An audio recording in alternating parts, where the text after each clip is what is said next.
Welcome back to the High Level Human Podcast, Man's Man Monday edition. I am your host. I am James McGee. I don't think I have been this excited about anything in a long time. We have our first guest tonight on Man's Man Monday edition. And if you follow my blog, if you've listened to any of my videos or TikToks or probably mentioned them on a podcast already, I have no other than Ray Price with us tonight. Ray Price is, when I think of a man's man, when I think of a man and what a man should be, I think of Ray Price. But you'll understand when you meet him, getting him here. I don't know how I got him here. I probably would have been easier, in my mind, it would have been easier to get Donald Trump here. But Ray Price is going to be with us tonight. Ray, I credit Ray with teaching me. Besides my own father, Ray Price taught me more about being a man and set the example what a man should be than any other person in my life. And the funny thing is, Ray's only 13 years older than me, but he seems a lot older. Ray should have been born in the late 1800s, early 1900s. That's the type of guy he is, and that's the type of character he has, and what the stance that he takes is a man from that generation. And also, I was in my late 20s, and I didn't think I had a lot more to learn about being a man, but it definitely showed I did. And it's not a accident that after Ray came into my life, I know God put Ray in my life.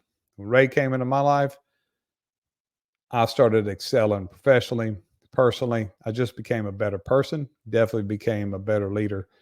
So I'm excited. I can guarantee you one thing. It will be entertaining. It's always entertaining when Ray Price and I are together. So sit back and enjoy. Ladies and gentlemen, Ray Price. The High Level Human Podcast, a production of The James McGee Show. With your host, James McGee.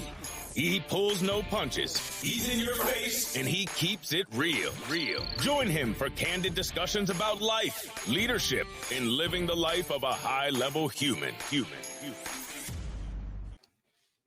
All right, so Ray actually showed up. Ray, in the introduction, I said that it'd probably be easier for me to get Donald Trump here than get you here. But man, I'm so happy you're here, and I know this isn't really your thing, but it means a lot for me for you to be here with us tonight. And I gave a little introduction about you, talked just a little bit, but I think the best thing for them to get to know you and the best thing for them to get to know our relationship is tell some stories.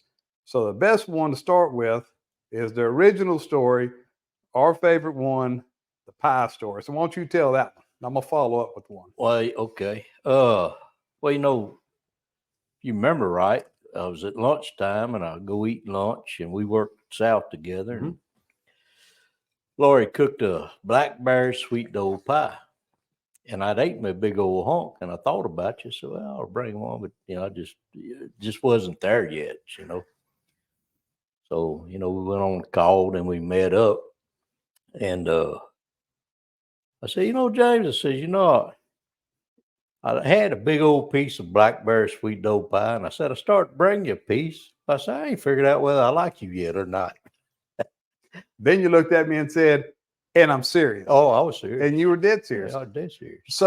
So that story was when, we talk about, and this is what the title tonight is, being a man's man. Man's Man Monday. So when that story, what that tells me is how a man should value their home. You built your home pretty much with your hands you've been there, 40 years? Oh, yeah, longer than that, 45. And you built pretty much everything with your own two hands, and the pride, because you were serious. And we had just started becoming pretty tight. And what that told me was this man prides his home, and he's protective of his home and protective of his family. So that's really what that story is funny. And we get to, we talk about it and to tell y'all, all the listeners tonight, Ray, after tonight, we're having supper. And after 25 years of us being what we are today, I finally got my first sweet dough blackberry pie.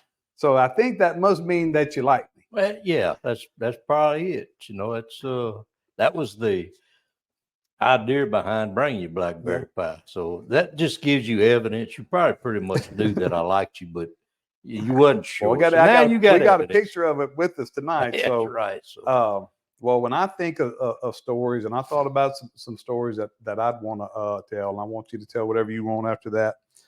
But we used to meet up after lunch every afternoon. We'd meet up. Well, you remember the barbed wire fence? Yes, I do. And I know the invitation is still there. So I'm gonna tell the no, it's not. I think that would be a bloodbath. I don't want to. So, this says a lot about the times that you grew up in and I grew up in compared to where they are today. So we sitting there, and there's a barbed wire fence, probably 50 yards away. And you looked at me, and back then I was in pretty good shape, and I was fighting a little bit. And you said, I ain't never lost a fight, and I still think I got it. I said, well, I'm sure you do, Ray. You looked at me and said, well, why don't we go across that barbed wire fence and see who comes back first? And I said, Ray, were you mad at me? He said, no, I don't have to be mad at you to fight. Let's just go over there. I heard you pretty good fighter. I heard you can fight a little bit. So why don't we go over there and just see who comes back first? And I said, Ray, I don't want to fight you. And he said, well, the invitation's there. Anytime you want to cross that barbed wire fence, we can go over there and cross it. And we hadn't crossed it. And thank goodness. But what that told me was, what that tells me about a man is you're always keeping the sword sharp, and you're always testing yourself, and you want to. I think that when we get what happens a lot with men, especially as we get older, we get complacent and we think we made it. Well, we ain't made it. We still got to keep going, because you're going to work and you're going to be able to fight. Well, you need to save it for somebody that counts. We can't be sport fighting no more, but you still got one in you. What you think?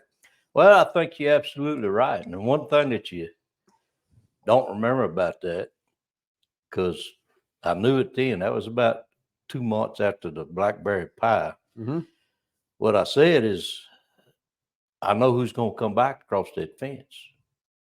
And you said, I do too.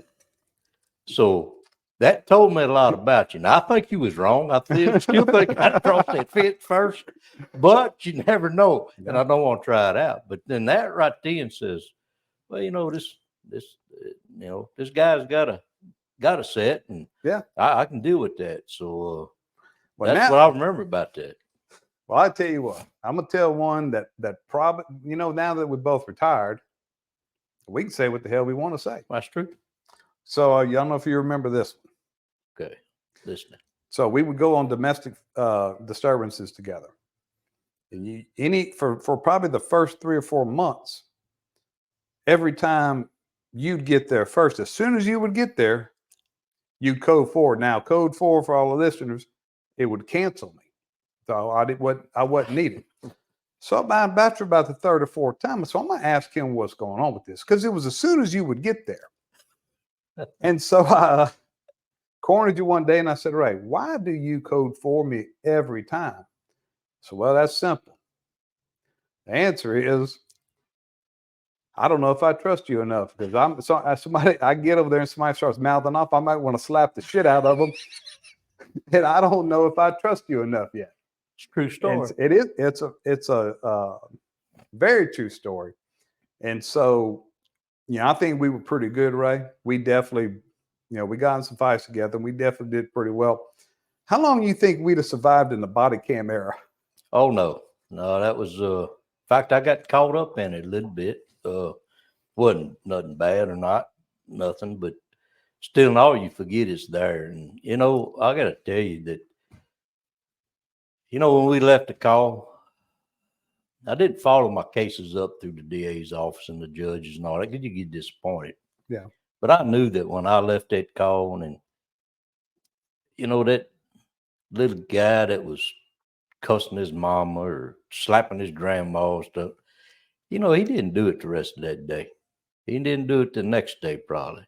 Might have not done it the day after, because he knew, and I told him, and you told him, we're going to be back. But don't let us get another call back. And, I think that was a good thing that was understood. And, that was the satisfaction I got as a cop, was just to knowing that old woman could sleep that night without feeling like she was going to get abused or cussed at. Well, Ray, this we don't know what their backstory is. We don't know if they had a man in their life, if they had influence. And you'll see when you watch the full episode in the introduction, I'll tell you to your face, and I've told you this to your face, and I mean it. Besides my own dad, and nobody's taught me more about being a man and a set example of being a man than you.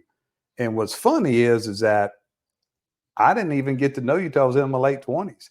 And you're not that damn much older than me. You're only like 13 years older than me. So, but even though you weren't trying, you wouldn't get up there. We'd have some guys we work with, they'd get up there and they just want to hear themselves talk and they'd want to preach. You didn't do that, but you just had a way. You'd see a young man, you see he needed some guidance, probably saw that in me and saw something in him and said, man, let me see what I can do. And you did that. And you didn't say a lot, but it was really more about how you carried yourself and the type of man that you that you were. And so that was I think you influenced a lot more people than me and a lot more people than you know. Really? Well, I appreciate that. And with you, I remember, I put some work in you, and you wasn't easy. Neither was I. Yeah. But I remember getting your lieutenant pin, and I bought it myself. I didn't want nobody to buy it for you. I want to pin it on you, and I was proud of you then. I told you that, and been proud of you ever since. And you've done good. You got a different way of talking, and I think it's good. Well, I appreciate it, and I can tell you that when I don't know who knows. One of us is going to bury the other one. Well, I can tell you that that picture, I still have it, and that will be in my slideshow picture at Johnson Funeral Home when I die. That will be in there. And then when I do die, whether you're still living or not, you'll be in my obituary. That's how much I think of you. And here's another one.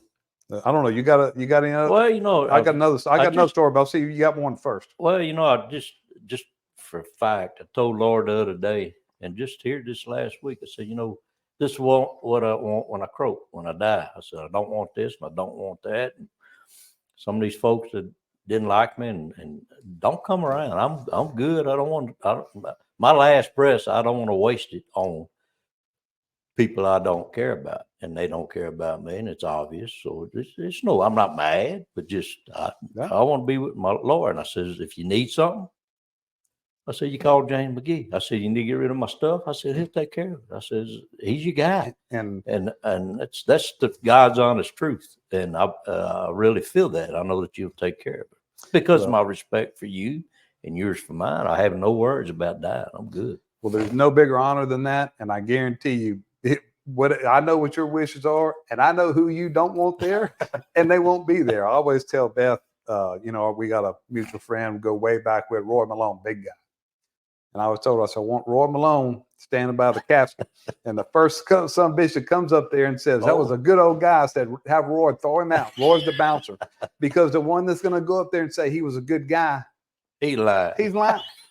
He's lying. So that's the some bishop that's cussing you when you're alive. So throw the some bitch out. Yeah.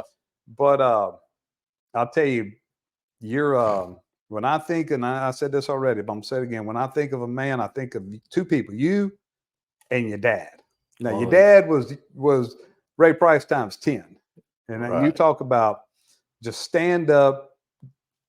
You could buy a car with him, buy a house with him, and didn't need to sign nothing. A handshake is all you needed with him. He was a handshake guy and wasn't going back on his word, man. How do we get back on track and raise men like that? Men like your dad, man. Or are we You know, just too far out there?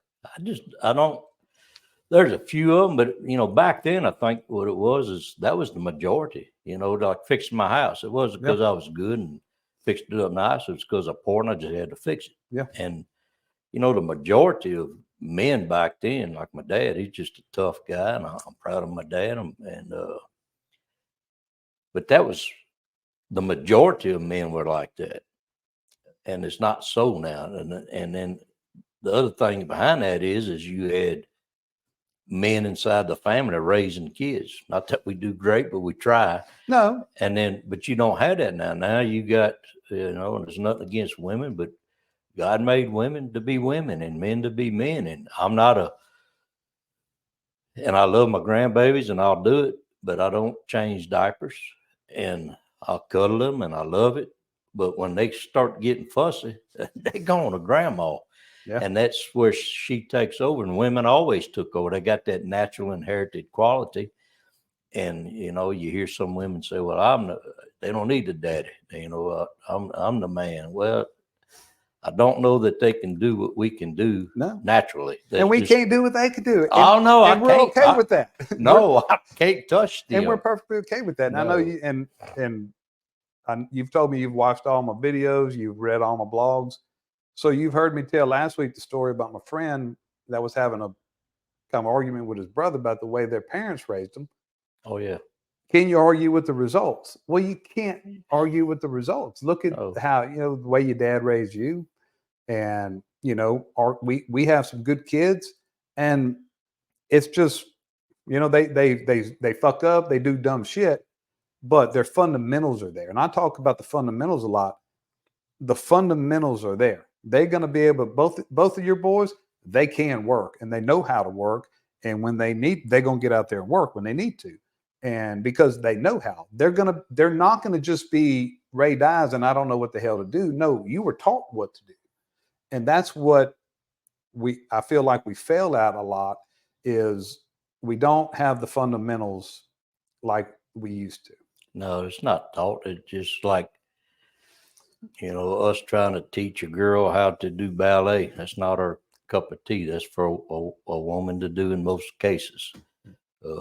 Men to be men, that's kind of falls under, in majority of cases, going to fall under a man. And it's just a natural inherited quality. That's the way we was designed and raised. But, I just don't know that, like my boys, I love my boys and I'm proud of them. But when I was raising my kids, everybody has issues. But, I told them, I said, I'm going to make mistakes. And I want them to make mistakes and correct them. We didn't do everything right raising kids, but take what we taught you and do it better. And what you don't like and what we didn't do good, don't ever do it. So, that's right. Everybody's got the perfect way of raising kids, I guess. And it's not true. Well, there's no perfect way, but let me tell you what the only bad way is don't raise them. Yeah. Let them raise themselves. Don't be involved in their life, or just give them an iPad and tell them go sit in the corner and figure it out. And my son is going to be our guest. I got a friend of mine coming on for the full podcast this week. Next week, my son's coming on. That'd be nice. And it's going to be real nice. And I'm going to tell him, hey, this is no holds barred. I want to talk about where I failed and where I want people to learn from my failures. But I can tell you one thing: you sit my son right there and you sit my daughter right there. One thing they're going to tell you, now I fucked up a lot of stuff, and I know there's a lot of things they would do different as parents, and that's good too. You did things different. You did things the same as your dad, and you did things different as your dad because you didn't like some of the things he did, and I did the same thing. But one thing they're going to tell you is I was there. Yeah. Didn't matter what situation, didn't matter. I was there. They turned around and I was right there. I was right there to cheer them on. I was right there to whip their ass when they needed it. But I was there, and that's what we have to, parents, we just have to be there. Well, I didn't grow up wanting to be a cop. Being as you say it like that, I was a Boilermaker for years. And I'm about to tell a Boilermaker story. Oh, really? Well, I missed it. But, I quit when my oldest son was born. I said, you know what? I'm just not going to be away from my kids. So I went from eating T-bone steaks 3 times a week to not at all for a month. You know, if you remember right, we got paid once a month. That's right. And it wasn't, you know, I was drawing unemployment, made more money than the net pay of what we took home. So it was a decision to raise kids. That's and, right. You know, I know that's what I did. It wasn't because of the money, that's for sure. So probably in 2002, 2003, you and I were shift lieutenants together. So I worked opposite rotation. Well, we'd have these meetings. I don't know, once, twice a month, we'd have these lieutenant meetings with our major, who was a good guy. Yeah, he was. Jerry Bell's a great guy. I still don't think he knew what the hell to do with me and you, especially together. But man, he's a great guy. He was. Well, one of my lieutenants, he was always trying to cut our throat. And we'd go into these meetings, and my job in the meeting was to make sure we walk in, you looked at me and say, well, first thing, you didn't know, we didn't have this discussion, and we're sitting in the meeting one day, and you're getting riled up, and I just start kicking your leg. And so walk out there, and you're like, why the hell you keep kicking my leg? I said, I'm making sure your ass don't get fired, right? We need to keep our jobs for a little while longer. And so every time we'd walk in the meeting, you would say, your job's tonight to make sure I don't get fired. Well, one day, the roles reversed. I remember that. I was pissed off. I called you, and we had a meeting, and I called you, and I said, hey, I'm going to tell you right now, roles are reversed. Because this sumbitch opens his mouth, I'm knocking the shit out of him, and I start going on, and you listening.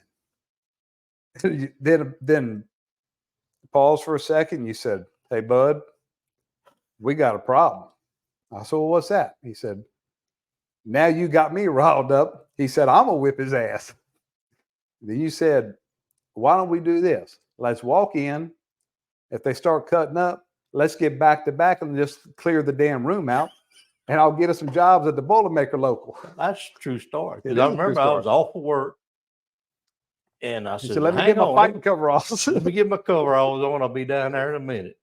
And then I remember later on, once I got there, it's like, dang, Ray, the one time I call you to calm me down, and you get things stirred up. So what that told me was, you're going to be there. It didn't matter because it didn't matter. You didn't know.